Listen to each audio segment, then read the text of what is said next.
Good evening, everybody, and thank you for joining me for another Webbasode of Scandal. Can you handle? Yeah, I see we have a radio personality out there that needs his mouth washed out with a little soapy soap. Yes, his government is Mr. Don Imus. He has a morning show here in New York City. It's actually a CBS radio station, which is syndicated nationally. My. Guess what he done? Yeah. Him and his producers is on the radio, chatting it up, talk radio on it, chatting it up. Then they started talking about the NCAA championship between Rutgers and Tennessee. Okay, so Amos goes further and talks about how pretty the girls on the Tennessee team were. And when he started talking about the girls on the Rutgers team, he said that they looked a little rough. He went a little further, though, and said they were nappy-headed hoes. Not a good look. Not a good look. Like, what do you do with that? Well, the NAACP is on his skirt tail, honey. You know that they're already calling for his resignation or for him to be fired, which will not happen. You know how that goes. Complexion for the protection. Okay? Well, at any rate, my man has now apologized. He's apologizing to everybody. Al Sharpton, Jesus, my mother, your mother, everybody. Quit it. Before I get to the apology, though, that's in quotes here that the Daily News reported, I just wanted to say that, hey, Imus, you got nerve to be talking about how anyone looks. Especially when you look like you just staggered out of a drunk tank. Yeah, I heard he had a little drinking and a druggy problem. You know, that. Well, let's get on to the apology, though. He quotes, "It was completely inappropriate, and we can understand why people were offended. Our characterization was thoughtless, and stupid, so we are sorry." How sincere did that sound? You be the judge. Well, we'll be following the story and see what happens out of this. I don't know, we might have a march or anything. But his morning show actually is supposed to be like a funny show anyway. He just took the funny a little too far. No one's really laughing this time. That freedom of speech will get your ass in trouble, though. We'll see. He also got suspended for 2 weeks, though, if that's consolation for anybody.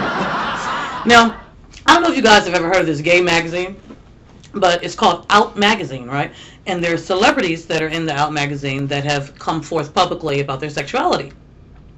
Well, Out Magazine has outed a couple of people that has not come out publicly yet. What are y'all doing?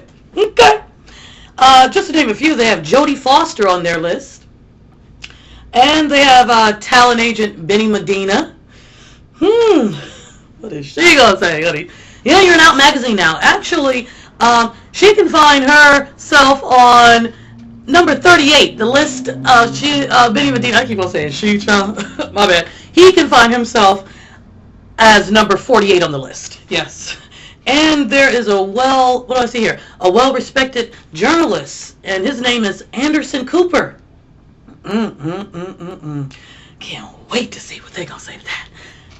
Okay, Out Magazine, you're going to be out in a minute. Stop playing with people. Now, another network actually that's playing games is Miss VH1. What is she doing? Okay, Miss VH1 has a show coming out with the comedian Monique. Y'all know Big Monique. And it's called Charm School. Well, VH1 is in a little bit of trouble because MediaTakeout.com reported that there is a Miss Sedora that created that show, but it was called The Project. Okay? And in a minute, VH1 is going to have to compensate for the illegal and infringing use of the project and the loss of opportunity to produce it. I mean, homegirl was sitting in her living room, y'all, you know, eating her Popeye's chicken and her Kool-Aid, you know, whatever she was doing, and saw the promo on TV. This thing is heated. She said the whole promo was just like hers. And she also submitted it to VH1. She submitted the same idea to VH1 in 2003. And they declined. Not a good look. She wants to have a cease and desist order. Okay? And if they don't comply to that, they're going to have to move on to punitive damages, such as things like breach of confidence, copyright infringement, breach of implied confidence. I mean, the list goes on. Now, come on, VH1, y'all should know better. Said the promos of the series is exactly like the project. Oh well. Now, MediaTakeout.com reported that Beyonce and her mother, Tina Knowles, were in an SUV. All these fans came charging at the SUV trying to get autographs. Their windows were down. That was the problem, number one.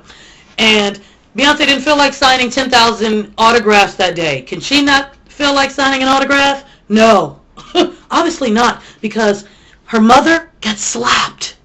You heard me. I'm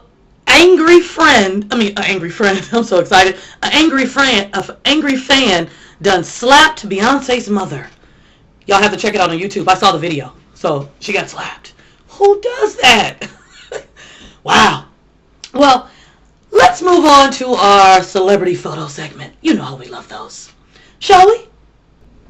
You better work, Miss Star Jones, honey. Finally pulled your look together. And also finally realized that you too need a bra. Okay? Now, Brandy, you know you don't even need to be near a vehicle with those car crash stunts you pulled. Now, Tashina, you know you are too old to be having that big-ass baby fat logo on the back of your jeans like that. And now, last but not least, this is the ridiculous $46,000 Louis Vuitton bag. Couldn't see it. We just clown them like we see them. That's all we're doing. Oh, before I get out of here, I just wanted to let you all know, whoever's interested, but Reverend Run and Kid Rock, they're collaborating together, and they have an album coming out, and it's called Running with the Kid. Who they're going to market that to? Have no clue. Can't wait to see, though. But I'm Ebony Evans, and this is, and always will be, Scandal. Can you handle? Yeah.